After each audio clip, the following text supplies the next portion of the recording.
শুরুতেই আপনাদের কাছে নয়, আমাদের মহামান্য প্রধান উপদেষ্টার কাছে একটি প্রশ্ন রেখেই এই পর্বটি শুরু করতে চাই। প্রশ্নটি হচ্ছে, তিনি কি লজ্জাবোধ করছেন তার যে অর্থনীতি বিষয়ক বিশেষ সহকারী যে কথাটি বলে ফেললেন তার কারণে? তিনি যে মঙ্গলবার মন্তব্য করে বসলেন তার কর্মদিবসের প্রথম দিনে সাংবাদিকদের কাছে যে দেশ একটি অর্থনৈতিক ভঙ্গুরতার মধ্য দিয়ে যাচ্ছে, যা এর আগে আর কখনো দেখা যায়নি। এই মন্তব্য করেছেন প্রধান উপদেষ্টার সদ্য নিয়োগকৃত তার অর্থনীতি বিষয়ক বিশেষ সহকারী ডক্টর আনিসুজ্জামান চৌধুরী।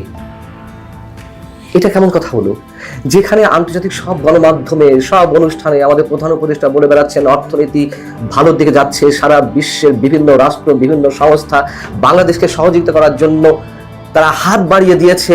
এত হাত বাড়িয়ে দেওয়ার পরে, এত সাহায্যের প্রতিশ্রুতি পাওয়ার পরেও কেন বাংলাদেশ অর্থনৈতিকভাবে ভঙ্গুরতার মধ্য দিয়ে যাচ্ছে?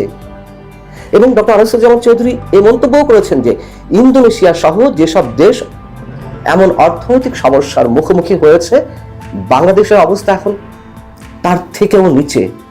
কি ভয়ঙ্কর কথা! প্রধান উপদেষ্টার প্রেস সচিব মিস্টার শফিকুল আলম, যিনি দিন রাত সরকারের গুণগান গেয়ে বেড়াচ্ছেন, তিনি তো অসংখ্যবার অহরহ যত্র বলছেন, তার বক্তব্যটা এরকম যে দেশের অর্থনীতি ঘুরে দাঁড়িয়েছে, ভালোর পথে যাচ্ছে। দেশের অর্থনীতি যেভাবে ঘুরে দাঁড়িয়েছে সেটি নাকি একটা মিরাকল, একটা চমক। ডক্টর মোহাম্মদ ইউনূসের নেতৃত্বে বাংলাদেশ স্বর্গে পৌঁছে যাচ্ছে, এমনটাই তিনি মেন করতে চান সবসময়। তাহলে এই যে ডক্টর আনিসুজ্জামান চৌধুরী, তিনি এই মন্তব্য কেন করলেন? ডক্টর আনিসুজ্জামান চৌধুরী আরো একটা মজার কথা বলেছেন। তিনি বলেছেন, ভুয়া তথ্যের ভিত্তিতে আওয়ামী লীগের সময় এলডিসি উত্তোলনের আবেদন করা হয়েছিল, তাই মুখ্য সচিবকে প্রধান করে উত্তরণ অগ্রগতি মূল্যায়ন কমিটি করা হয়েছে। এই কমিটি কি করবে? এই কমিটি জাতিসংঘের কাছে সময় পিছিয়ে দেওয়ার আবেদন করতে পারে, যদিও বিষয়টি এখনো সিদ্ধান্তটি এখনো চূড়ান্ত হয়নি। অর্থাৎ কি করবে এই কমিটি? বাংলাদেশ যে এলডিসি উত্তোলনের ক্ষেত্রে সব ধরনের ক্রাইটেরিয়া মেনটেন করেছে, বাংলাদেশ যে উন্নয়নশীল দেশের কাতারে পৌঁছেছে স্বল্পোন্নত দেশ থেকে, বাংলাদেশ আমরা বলতে চাইছি যে না, আমরা উন্নয়নশীল দেশের কাতারে পৌঁছাতে চাই না, আমরা স্বল্পোন্নত দেশের কাতারে থাকতে চাই। ইচ্ছাকৃতভাবে আমরা নিজেরা আমাদেরকে গৌরবের জায়গায় নিয়ে যেতে চাই না। আচ্ছা, তার কথাটি আমরা ধরে নিলাম যে আওয়ামী লীগ ভুল তথ্যের ভিত্তিতে, মিস ইনফরমেশনের মাধ্যমে বা ডিসইনফরমেশনের মাধ্যমে জাতিসংঘকে বোঝাতে সক্ষম হয়েছিল আমরা উন্নয়ন করছি, তাই জাতিসংঘ স্বীকৃতি দিয়েছিল, উন্নয়নশীল দেশের মর্যাদা তালিকায় বাংলাদেশের নাম উঠাতে সিদ্ধান্ত নিয়েছে। আওয়ামী লীগ ভুল তথ্য দিলেই, কেউ কোনো কিছু দাবি করলেই জাতিসংঘ সহ বৈশ্বিক যে প্রতিষ্ঠানগুলো রয়েছে এক্ষেত্রে সব কিছু তারা সব মেনে নেয়, তারা কোনো ধরনের ক্রস চেক করে না যে সেই রাষ্ট্রের বা সেই দেশের অর্থনৈতিক অবস্থা কি, সেই রাষ্ট্রটি স্বল্পোন্নত দেশের তালিকায় থাকবে নাকি উন্নয়নশীল দেশের তালিকায় যাবে নাকি উন্নত দেশের মর্যাদা পাবে। এটা কেমন কথা, কেমন মন্তব্য করা হলো? এটা তো বাস্তবতা। 5 আগস্টের পর থেকে দেশের অবস্থা কি? নিশ্চয়ই 5 আগস্টের আগে দেশের অবস্থা খুব ভালো ছিল না, আমি সে কথা বলছি না, কিন্তু তারপরে তো আরো ভঙ্গুর হয়েছে। আওয়ামী লীগ দুর্নীতি করেছে উজ্জ্বল দিবালোকের মতন সত্য। আওয়ামী লীগের নেতা কর্মীরা, মন্ত্রী, এমপিরা টাকা পাচার করেছে, অসত্য কিছু নেই, সবই সত্য। এবং যা কিছু এখন নেগেটিভ, যা কিছু কি সবকিছুতেই তো কোনো উন্নয়নের বা সফলতা করে ছোঁয়া আমরা কোথাও দেখতে পাচ্ছি না বর্তমান অন্তর্বর্তী সরকারের কোনো মন্ত্রণালয়ে। এবং তার সবকিছুর জন্য ডক্টর মোহাম্মদ ইউনূস একদিকে বলছেন বাংলাদেশ ঘুরে দাঁড়াচ্ছে, আবার যখন নেগেটিভ কোনো কথার এক্সাম্পল আসছে, বিষয়ের সামনে আসছে বিষয়গুলো, তখন বলা হচ্ছে এগুলো উত্তরাধিকার সূত্রে পাওয়া হয়েছে। আওয়ামী লীগের কেমন বেশি অবস্থা, কোনটাকে আমরা সত্য বলে মেনে নেব? প্রধান উপদেষ্টা কোন কথাটিকে আমরা গ্রহণ করব? দেশে তো নতুন কোনো কর্মসংস্থানের সৃষ্টি হয়নি গত 7 মাসে।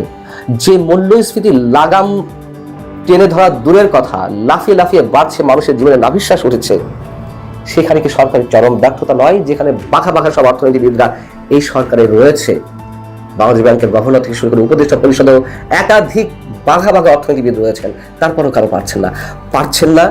এই কারণে যে আওয়ামী লীগের সময় যে দুর্নীতি হয়েছে, যে চাঁদাবাজি হয়েছে, সেইগুলো এখন সমান তালে চলছে, ক্ষেত্র বিশেষে তার চেয়ে অনেক বেশি হচ্ছে।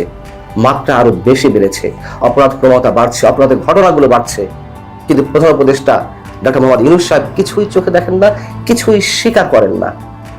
চলতি অর্থ বছর 2024-25 অর্থ বছরে বাংলাদেশের মোট দেশজ উৎপাদন জিডিপির বা প্রবৃদ্ধি দাঁড়াবে 4.1%। এটি বিশ্ব ব্যাংকের পূর্বাভাস। গ্লোবাল ইকোনমিক প্রসপেক্টাস শীর্ষক যে প্রতিবেদনটি কয়েক মাস আগে দেওয়া হয়েছে, সেই প্রতিবেদনে এই কথা বলা হয়েছে, মাত্র 4.1% হবে প্রবৃদ্ধি।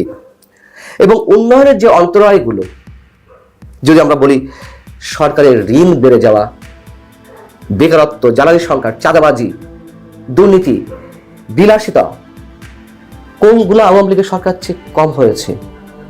এগুলো তো বরঞ্চ বাড়ছে। খোদ টিআইবি, ট্রান্সপারেন্সি ইন্টারন্যাশনাল বাংলাদেশের নির্বাহী পরিচালক, যিনি দুর্নীতি দমন কমিশন সংস্কার কমিশনের প্রধান ছিলেন, তিনিও তো ওপেন বলেছেন দুর্নীতি কিভাবে এখনো চলছে। ছাত্র সমন্বয়করা, যারা কথিত বিপ্লবের দাবিদার, গণঅভ্যুত্থান ঘটিয়েছেন, তারা একা, এমন দাবি করা হয়। তারা দুদকে ফোন দিয়ে, কথা আমি আপনাদেরকে আগেও জানিয়েছি, এখনো বলছি, কোট করছি, ডক্টর ইফতেখারুজ্জামান এই কথা একটি প্রকাশ্য অনুষ্ঠানে বলেছেন যে দুদকে সমন্বয়কদের পক্ষ থেকে ফোন যায় যাতে অনেকের যে দুর্নীতির বিষয়ে তদন্ত করা হচ্ছে সেই তদন্তগুলো যেন না করা হয়। কেন এই ধরনের ফোন যায়? মোটা অঙ্কের অর্থে লেনদেন করা হচ্ছে। আমরা আওয়ামী লীগ সরকারের দায় কিছুটা অবশ্য মেনে নিতে পারি। আওয়ামী লীগ সরকারের শেষ অবস্থায়ও অর্থনীতি ভয়ঙ্কর অবস্থায় গিয়ে পৌঁছেছিল। ফাপা যে স্ট্রাকচারাল ডেভেলপমেন্ট, বিভিন্ন জায়গা থেকে ঋণ নিয়ে এসে পড়া, অবশ্যই অনেক কিছু দায় আওয়ামী লীগের উপর বর্তায়। কিন্তু আমাদের নোবেল বিজয়ী অর্থনীতিবিদ শান্তিতে ডক্টর মোহাম্মদ ইউনূসের সময় কেমন আছি? নিশ্চয়ই কোনো অংশে আগের চেয়ে ভালো নেই, বরং ক্রমাগত আরো অবনতির দিকে যাচ্ছে সবকিছু। শুধু এক রেমিটেন্সটা যা বাড়ছে, বিদেশে যে মানুষগুলো প্রতিনিয়ত দুর্বিষহ জীবনযাপন তারা সহ্য করে কোটা টাকা বাঁচিয়ে দেশে পাঠানোর চেষ্টা করছে, তাদের সেই রেমিটেন্স বেশ খানিকটা বেড়েছে, এটা সত্য কথা। এছাড়া আর কোথায় এই সরকারের ইতিবাচক দিক আমরা খুঁজে পেতে পারি? অনেকে বলেন যে আমরা শুধু সমালোচনা করছি এই সরকারের। সমালোচনা করবো তারা তো কি সরকারের পিআর করবো? একজন সাংবাদিকের কাজ কি সরকারের গুণগান গাওয়া? একজন সাংবাদিকের কাজ সে যেই দলই বা যেই গোষ্ঠী ক্ষমতা থাকুক না কেন, তাদের দুর্বলতাগুলো, তাদের যেই অসঙ্গতিগুলো, সেগুলো তুলে ধরা। কি এমন প্রশংসা করবো এই সরকারের চোখে আঙুল দিয়ে? দেখান তো আমাদেরকে কি আছে।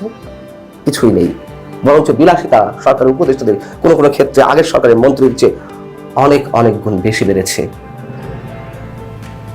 প্রথম প্রশ্নটি আবারও করতে চাই, ডক্টর আনিসুজ্জামান চৌধুরী যে মন্তব্যটি করলেন যে বাংলাদেশের অর্থনীতি ভয়ঙ্কর এক ভঙ্গুরতার মধ্য দিয়ে যাচ্ছে, যা আগে কখনো হয়নি, এই কথাতে কি প্রধান উপদেষ্টা কিছুটা হলেও লজ্জাবোধ করবেন না?